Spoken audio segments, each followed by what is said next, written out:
Good morning, everyone. So, my topic is all about economic development. So, economic development means improving the quality of life of people throughout better jobs, education, healthcare, income, and opportunities.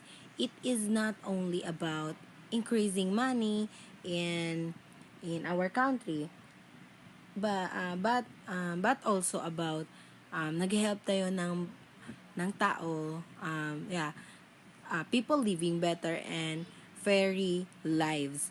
So gender is important in development because men and women may experience opportunity and challenges differently.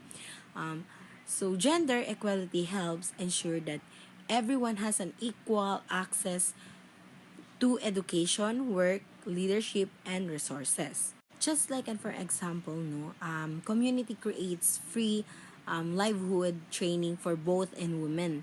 So women who were previously employed can now start a kahit malilit na business, mag-earn sila ng income and support their families. So these both the genders, this improves both gender equality and economic development. So that's the economic development. Of the gender efficiently, the role of women is very important in international development. So the second one is the gender equality focus on participation and understanding the different roles of men and women in society. And the next is the gender and development got studies the effects of development on the gender in economy, political, and social aspect. So next is before 1970, people believed development affect men and women equality. In the 1970s, development theories started including women experience and perspective. The next is blind policy can negatively affects women. And the last is God uses a holistic approach to understand women roles and challenges in development. So, in overall, my explanation for here is God focus on understanding the roles, needs, and challenges of the both lalaki and babae in society. So, it studies how magde-develop ang program na ma-affect ang genders by differently and promotes equal participation in social, political, and economic activities. So, before daw ng 1970s, madaming nagbibilib na development affect everyone equally.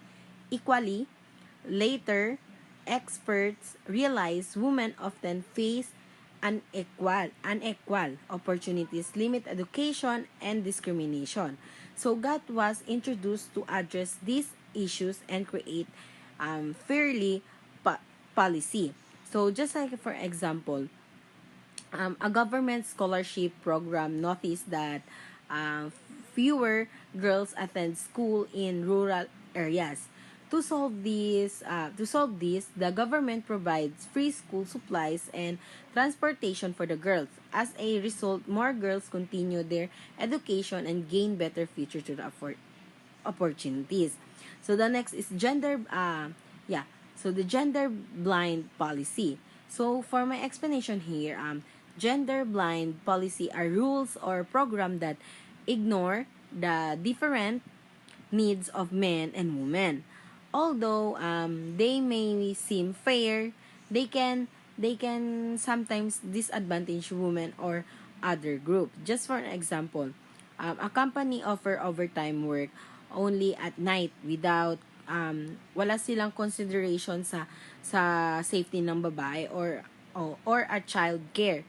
So responsibility dahil of this, fewer women can participate and earn extra income. So a better policy could include flexible yung schedule nila or safe transportation. Summary, So we have economic development must consider gender equality because women and men experience development differently.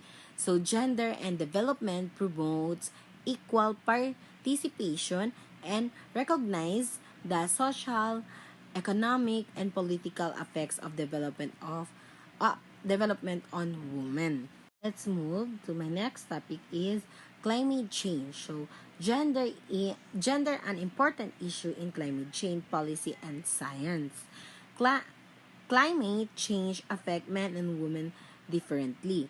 Women and men have unequal capacities to adapt to climate change. Gender approach studies that different impacts and contributions related to climate change. So, for my explanation here is gender is an important issue in climate change policy and science. So, men and women may experience climate change differently because of their roles in society, work, and responsibilities. So that is why policy should consider everyone needs. Just like for an example, bagyo or typhoon, yeah. Yung mga babae who will take care sa mga bata, like sa mga anak nila, and yung elderly family members may face more challenges in mag-evacuate sa and recovery. So climate change affects men and women differently.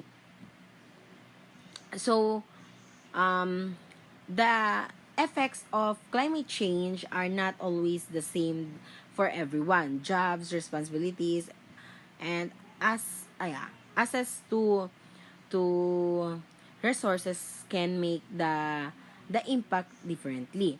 Just like for an example, male farmers may lose income because of drought, while women may struggle more in finding water, food for the family. Women and men have unequal capabilities to adapt to to climate change. So, for my explanation here is some people have fewer resources, opportunities, or support to recover from climate problems. Just like for an example, a man may have easier access to loans or job after a full while some women may not have enough money or transportation to rebuild their homes.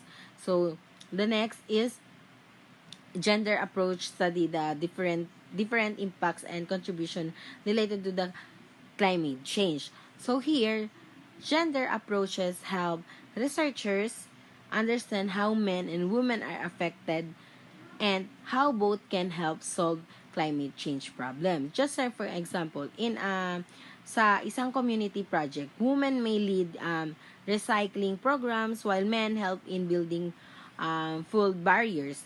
Both contribute, dalawa sila nagko-contribute to protect the environment. So, that's all about my topic for today. So, I hope you have something to learn about my report. So, thank you everyone for listening and God bless.